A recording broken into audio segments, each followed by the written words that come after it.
Hi, everyone. My name is Cella Morales, and I'm Executive Director of JDW Cotillions. Today, we have our Cotillion Connection. So, this is kind of a meet the teacher, meet the instructor, answer all your FAQs, and very quick Q&A. I am joined today by my co-host. I'll let her go ahead and introduce herself. Hi, I'm Tara Rasheta. I'm the Director of Development. I'm also one of our certified instructors. And Cella and I are both based in Dallas, Texas, but we have instructors and staff that work all over the country.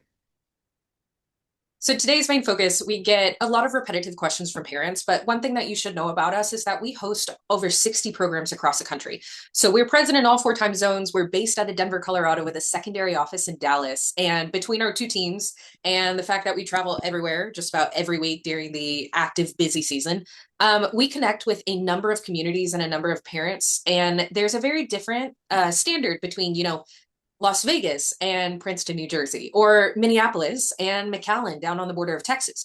But the one thing that remains the same is that Cotillion is geared to essentially teach these young people how to interact with a sense of confidence, self assurance, and an overall respect that holds it all together. So, regardless of where you're located, there are a number of different things that we will talk about that are universal. And then there are going to be a number of other things that aren't necessarily universal, but are very program specific. So a lot of your questions will be answered during our presentation. But if you happen to have a question that comes up and you want to make sure that you don't forget it, go ahead and drop a link, or not a link, my goodness. Drop a comment in our chat. Tara is going to be our chat moderator to where she'll be reading it. And at the end, if we haven't answered it, we will make a point of answering your question. No question is a stupid question. We're here to help you. We're here to answer for you. And we're here to be a resource for you. So, with that all being said, we have people from across the country here today. So, grain of rice and everything else, we're going to go ahead and get started. Our biggest question is always okay, so general dress code. We ask that these young people operate and dress to an elevated standard. The reason that we do this is because we see that as their dress moves out of what they're comfortable in and kind of moves to that elevated standard, so does their behavior. So they will not behave the same way in a suit and tie in a ballroom as they would in jeans in a classroom. There's a little bit of a difference there. For the young ladies, we ask that they wear a blouse and skirt or a dress. And for the gentlemen, we're operating on the suit and tie standard. As you can see in the photo, it really doesn't matter what color the suit is. We have parents who will fight with their sons, and as long as they're in a suit, we're happy. They are welcome to wear the full suit. They are welcome to wear the suit separate. Khakis are acceptable.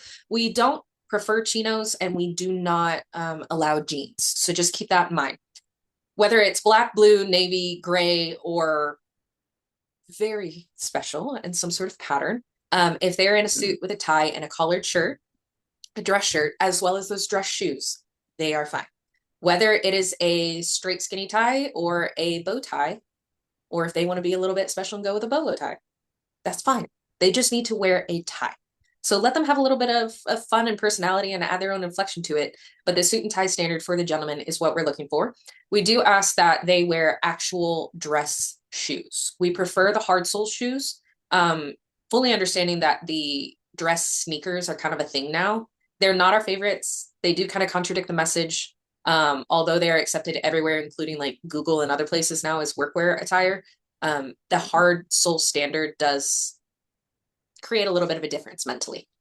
For the young ladies, like we said, the blouse and skirt or dress, you can see that these young ladies are also wearing kind of a shrug, a bolero, a little cardigan jacket of a sort. We don't allow hoodies. We don't allow sweatshirts. So if your daughter is cold, absolutely bring a little cardigan. But those coats, the hoodies, the everything else, those will need to be put away while they're in class. When it comes to the ladies' dress, there's not as rigid of a standard as a suit and tie. Obviously, we have a lot more flexibility as ladies when it comes to our clothing. We do not allow strapless dresses. We do not allow spaghetti strap dresses. That is a strapless dress with the thinnest little strap over their shoulder, right? We do, however, allow for sleeveless. But we always recommend that whatever dress they choose to wear covers their upper back. As dance frame is taken with the boys, their left hand extends out to the side for the ladies to place their right in his, but then his right hand that does not have a glove, even in the younger classes, does place on her upper back, her shoulder blade. So for the girls, This can get a little bit weird with the skin to skin contact on their upper back. So we always recommend dresses with a cap sleeve or some sort of sleeve or even a little shrug over the top. But if you don't have them, please don't go into any crazy expense. A sleeveless dress is acceptable. Just make sure that your daughter is comfortable, that she can move, that she can dance, and that she can raise her arms without any feeling of like exposure. Please be aware also that dance is a sport. They are moving, they are turning, they're spinning, they're working together with both footwork and teamwork. That's the whole point of why we dance. It's a vehicle to teach these social skills. So when it comes to their attire, make sure that it's suitable for the activity that they're endeavoring to participate in.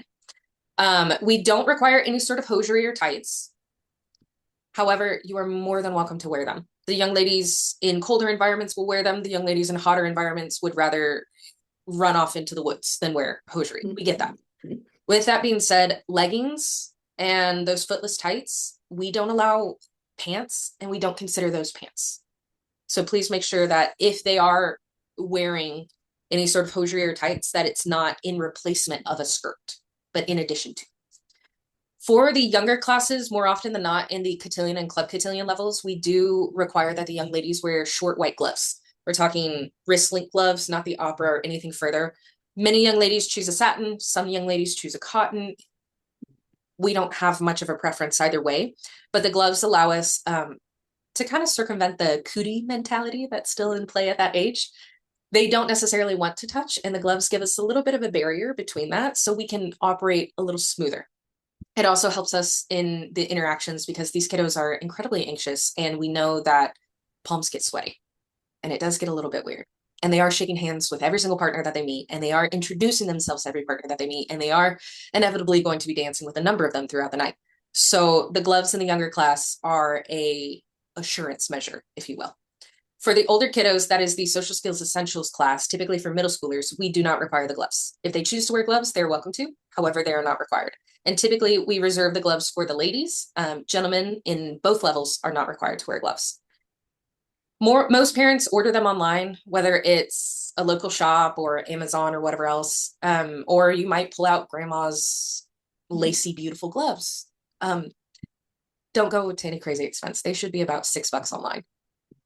They are going to lose them. They are going to misplace them. They are going to damage them. So you might want to order a couple of them just from, personal experience and make it comfortable. So a couple different looks of how young ladies have shown up and young gentlemen in our classes. Suit separate, suits together, different colors, different standards, skirt and blouse, cute shoes. I should also recommend for the ladies that we do closed-toed shoes. We always recommend a closed-toed shoes. Toes get stepped on. It's just part of it. And although we, remind them to overcome it and continue and have a sense of perseverance and care and apologize, it happens. So closed-toed shoes are your best bet, whether they're flats or sandals or heels, totally acceptable. However, again, they're dancing. And if your daughter is not comfortable walking and dancing in heels, it might not be the best environment for her to experiment with them. So just make sure that she can move. We always recommend a chunkier heel rather than the thin, closer to a stiletto or a pump. Showing you the short white gloves. She is wearing a sleeveless dress. It's totally fine. It's a great length. The boy looks wonderful. A little closer look. That is a casual skirt. It's a daily skirt, but it works. And I'm sure it was in her closet and the parents grabbed it, and that is great. Use what you have first. And of course, she has a beautiful little tulle and sequin dress that they specially picked for her, which is also wonderful. Thank you. When it comes to the final showcase, we do ask that parents match the dress code. So we operate kind of on this elevated conservative cocktail standard, if you will. Parents are welcome to dress in kind of that Sunday best to a cocktail fun standard. You will be dancing with your child if you choose to attend the final session. So keep that in mind as well. From the heels to the cut of the dress to whatever else. And then gentlemen, if you want to wear a tan suit, a black suit, a brown suit, or anything in between, you are more than welcome to do so, but the suit and tie standard for the dads as well. We do not require that the young ladies dress to any ball gown standard like a number of cotillion programs have. We see parents who bring their children in a special dress, in an elevated dress, in something that makes them feel accomplished and all this jazz. And if you would like to do that, by all means, it's great to see. If you would like them to wear their normal cotillion attire like they do every other night, that works as well. We don't have any sort of restriction or additional requirement when it comes to this night. It is standard cotillion attire. And that's the end of my presentation for dress code. Tara, do you want to add to? Yeah, so I have daughters that attend Cotillions, so I will tell you, it can be challenging sometimes to find dresses that are going to be appropriate for class because I know all the spinning and the dancing that Cella mentioned. So it can be a challenge, but it can be done. I will also tell you that I have ordered many pairs of gloves over the years for my own daughters, and a lot of times they'll come in really tiny. So just kind of plan in advance and maybe get a couple of different gloves from a couple of different vendors if you're using Amazon. In a pinch, I've also gotten some like at a party supply store. But yeah, you did a great job, Cella, of explaining and showing because that is a question that or questions that we get all the time are about what should my son wear or what should my daughter wear, and I'm happy to answer any other questions. I should also say that we had a number of questions put into our RSVP form about the curriculum and how we keep kiddos entertained as well as educated. And the fun part about our program is that it is inherently social. It's not a textbook, it's not a quiz, it's not a test, it's not additional homework. It is a fun social event where they happen to also learn these skills that can quite literally open doors of opportunity for the remainder of their lives.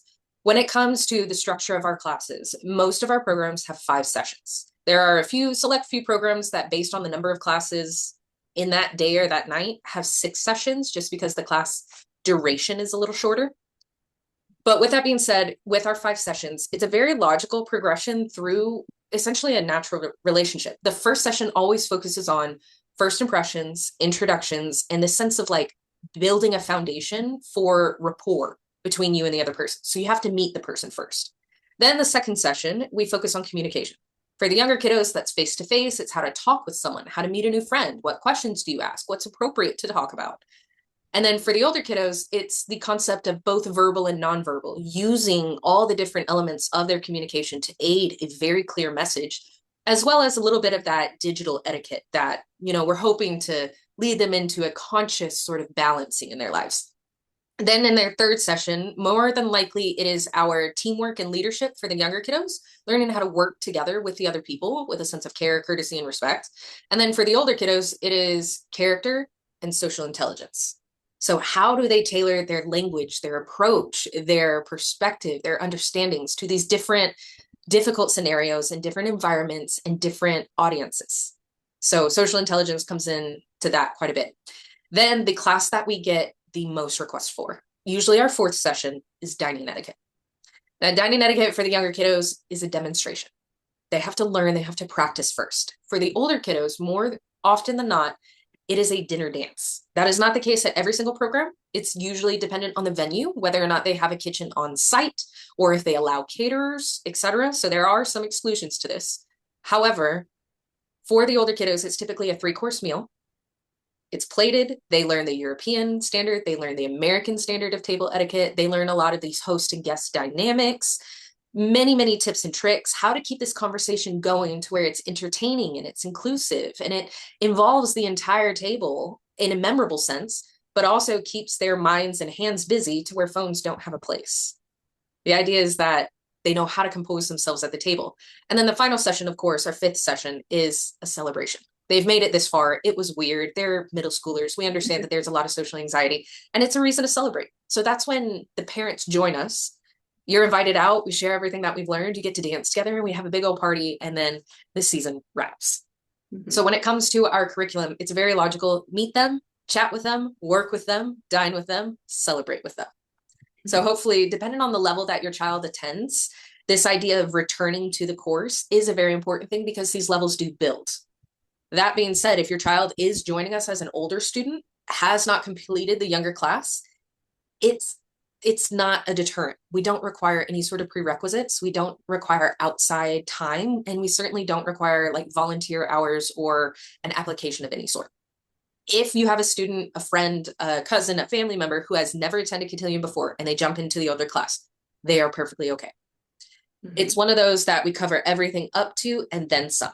And it's always a bell curve. You have students who are very, very advanced. You have students who are a little bit more reserved. When it comes to how they interact, they need that. They need to interact with people who aren't exactly on the same level as them. So these students who are joining us a little bit later do actually have quite a bit of lead up with our instructors to the concepts that we're discussing. So there is a foundational element as well as an advancement. Tara, would you like to go over chaperones and how they play a part in the class? Yeah, so I think, a great way for you to learn more about our curriculum and how we conduct our programs is to serve as a chaperone. And, I have no idea what your children are going to tell you when you pick them up from Cotillion and you say, "What did you learn tonight?" They're not going to articulate every single thing that we've done in the class. So I love for parents to come and observe. But, I also understand that all students don't want their parents there. But if you have this specific role that you have to fulfill, which is to be a chaperone, it definitely helps us, but it also lets you be in on the action and get to observe all of the interactive lessons and exercises and dances. And you'll see it's very interactive. It's never just an instructor talking to the students. We get them really involved in practicing the skills that we're working on. So our chaperones help us at the beginning of class. They usually arrive 15 to 20 minutes prior to the start of class. They sometimes help us check in students. They also will help us with our receiving line, which is really important. So at the start of every Cotillion class, we always have a formal receiving line. That's an opportunity for our students to practice introducing themselves to their first dance partner of the evening and also to adults. And that's a skill that we reinforce throughout class. They practice that at the start of class on the receiving line. And then throughout class, every time they have a new dance partner, they're always leading with that formal introduction. So you'll assist with that during class. Sometimes our parents can assist with class control. Some of our programs are smaller, some are larger. Sometimes we'll place chaperones in different corners of the room just to quiet any private conversations that might be taking place while we're trying to get through our work. Sometimes our programs have lemonade and water breaks, and in that case, our chaperones help prepare the lemonade glasses. It's really a very easy ask, but it allows you to stay and observe. In some of our programs, especially some of the smaller ones I mentioned, we have space for parents to stay and observe. Sometimes we have the extra chairs off to the side, but in some of our classes, due to space constraints, the only way that a parent can be there is if they are officially serving as a chaperone. So what will happen is when you get an orientation email about your program, sometimes in that email or in another email, you'll get a Sign Up Genius link so that you can sign up to serve as a chaperone for your program. And you can serve one night or other nights. In some of our programs, it's in high demand to be a chaperone. And you'll know if you're only allowed to sign up for one time to act as a chaperone. But in most of our classes, that's not the case. Also, at the end of class, our chaperones assist with the dismissal line. So it's almost like our chaperones are acting kind of like a party host. So the students meet the chaperones at the start of class. Sometimes they even introduce them formally at some point throughout the class. And then at the end of class, they're saying good night, just like we would always teach our students to practice, always never leaving a party or even a friend's house without saying goodbye and thank you to your host. And then we just ask that our chaperones remain on property until all of our students have safely been picked up by their parents, especially for our classes where sometimes we have two classes back to back and we have a pretty short window in between where students are leaving and new students are arriving. As an instructor, I need to be kind of focusing on the new students that are coming into the ballroom. So that's really where it's important for our chaperones to stay until every student is picked up, because obviously our student safety is top priority. But it's a lot of fun and it allows you to really see. And then, of course, just like Cella mentioned about the dress, our parents who serve as chaperones dress for the occasion, and all of that information would be sent to you in the Sign Up Genius. And it's really fun too, because you'll see a lot of those little fun sidebar interactions that you wouldn't normally get to observe, especially if you're outside of the room or hearing about it later on. It is quite the behemoth to take on, like channeling and harnessing the energy of that many middle schoolers all at once. So sometimes, whereas we're focused on leading the whole class, you get to see the equivalent of like a core memory being established between them and a friend on the funniest little sidebar. And it's really, really cute. If you get the chance to do it, I would 100% recommend that you do, just because it's fun for us as instructors as well to meet the parents of the kiddos that we're teaching. And Cotillion is a community standard. It's a community event. The whole point is that we're connecting with those who are our neighbors and our friends and about town. And so this idea of all banding together, it's really where we find our strength as a program and find that like continuation, if you will. Hmm. So our goal was to have this as close to 30 minutes as possible. I believe that we have answered the majority of questions that were asked. If you happen to have any others, we are going to open up the chat. You are more than welcome to drop any in there. And if you don't want to have it answered, if it's a little bit more private, 100% feel free to email us after and we can make a personal answer to any of those as well. So chat's open if you would like to ask your questions.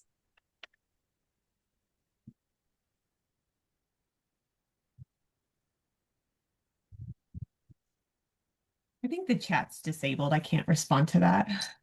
Oh, Oh, Oh, now it's open. strange. Okay. Okay. okay.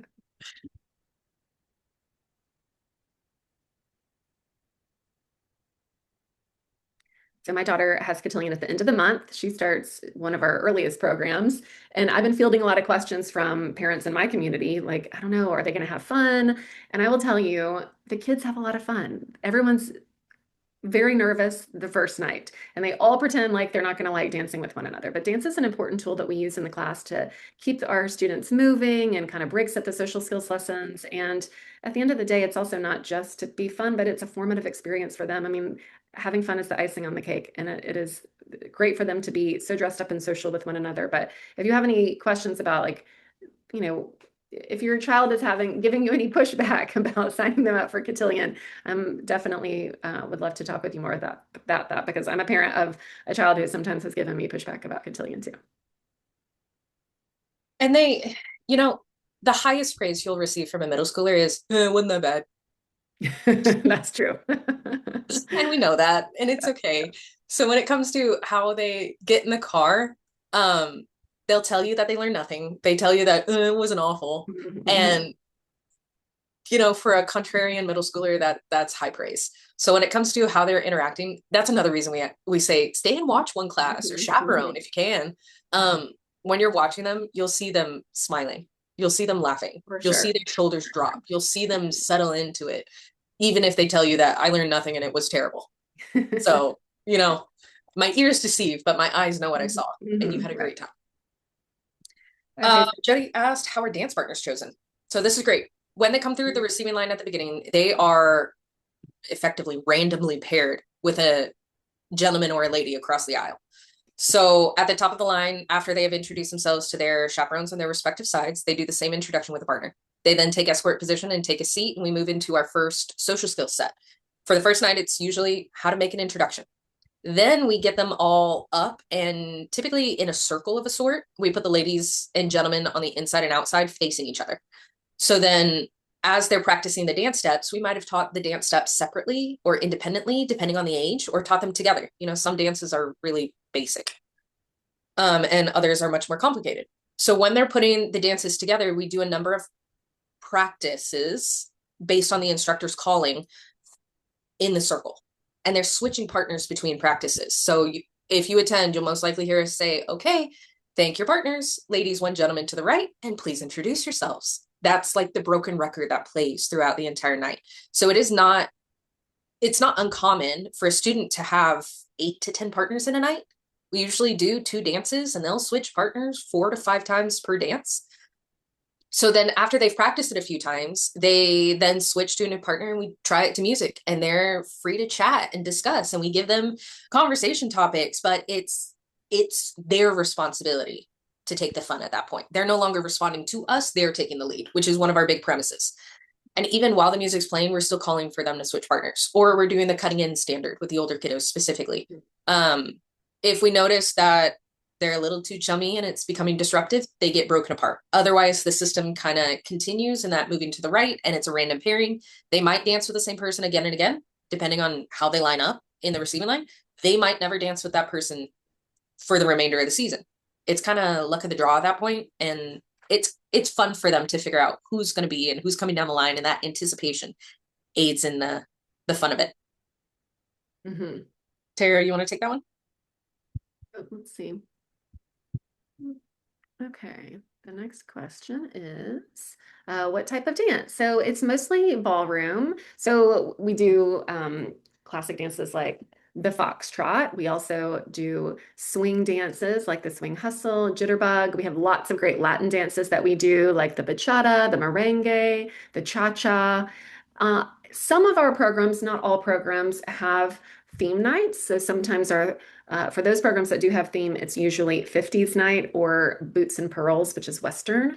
And we do some specialty dances on those theme nights for those programs that include it. So they might do a twist off for the 50s night, which is super cute, or the bunny hop, or we'll sometimes do line dances for the Western wear nights, which is really fun. Even on a non-Western wear night, sometimes an instructor will throw in a line dance, which can be a lot of fun. And They'll you'll most get to likely do it do, in college. yeah, and you'll get to do all these dances too, because at the final party, first the students demonstrate some of the dances that they've learned with one another, and then they invite their parent or special guest onto the dance floor, and they'll also get to teach you some of those steps, which is a really sweet moment and a great photo opportunity. And I know that, the foxtrot and the waltz sound practically archaic at this point.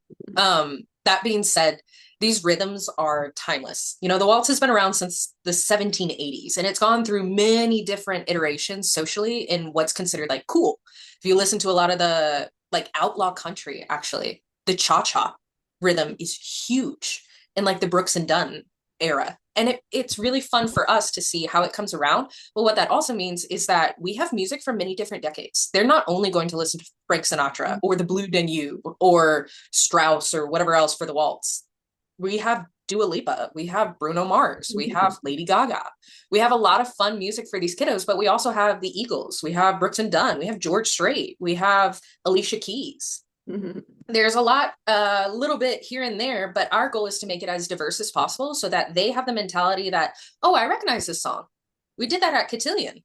So when they hear the music out in the wild, they're not pigeonholed into dancing as everybody else is. They actually have a choice in how they operate. So our goal is to bring awareness. Our goal is to make it fun. A little bit of that balancing between, the Rat Pack as well as the new pop music. It makes it interesting and fun for the kiddos. Mm-hmm. I know I'm biased as a ballroom dancer as well. I love the waltz, although Mm-hmm. for the younger kiddos, it can get rather repetitive. Are there any other questions that we can possibly answer for you? Okay. If you happen to have any questions, please, by all means, feel free to email us. That email is really simple, jdwcotillion, at cotillion.com. You also receive the invitation from my email, Cella at Cotillion. You can email Tara at Cotillion, or you can email your program managers. Please reach out with any questions. No stupid questions. We're here to help. We're here to connect. And if you happen to want to also share information within your schools, we rely on what we call door openers. So as much as we teach these kiddos courtesies of open the door for someone, allow them to go first. If you would open the door for us with someone at your school that we could share the information about this program and hopefully get some more of their friends, their counterparts, their classmates, their kiddos, and really turn this into a community event, we would absolutely appreciate it. More often than not, we connect with PTAs, PTOs, HSAs, all those parent orgs within the school, and sometimes even booster clubs. So the goal is that we can share this incredible program with more kiddos so that these lessons don't stay trapped in the ballroom. They can actually make it out into the community with a sense of standard and care for this next generation that direly needs it, like we all know. Mm-hmm. So, ladies and gentlemen, thank you so very much for joining us today. We hope to see you, and we're excited and looking forward to this new season. And again, if you have any questions or want to connect with us, drop us an email and we'll respond back. But thank you so very much and have a lovely rest of your day. All right, bye.